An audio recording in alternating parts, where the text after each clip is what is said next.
পারে। যতক্ষণ বাইতুল্লাহ জিয়ারত করবে ততক্ষণ হাজি থাকবে। যখন জেদ্দা উঠে বিমানবন্দর থেকে দেশে ফিরে আসবে তখন তিনি হাজি নন আলহাজ। আলহাজ নজরুল ইসলাম, আলহাজ জিএম লিয়াকাত হোসেন, আলহাজ জিএম সাইদুর রহমান। হাজি নামটা আমি পছন্দ করি না।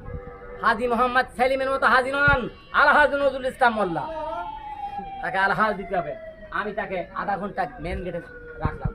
তা আপনার তার আগে চেয়ারম্যানের আইডি কাটতে ব্রাঞ্চ থেকে নিলাম, নিয়ে দেখলাম শুধু নজরুল ইসলাম লেখা। বললাম আপনি নামের আগে হাজি লেখেন কেন? আপনি মোহাম্মদ নজরুল ইসলাম লেখেন, আপনার আইডি কার্ডে আছে নজরুল ইসলাম, তা আমি তো নজরুল ইসলাম লিখি। আমি বললাম সিলি তাহলে হাজি লেখা কেন? সচিব ভাই যান, সচিব বলে আপনি লেখেন কেন? ওই হাজি বাদ দিতে হবে, আলহাজ লিখতে হবে।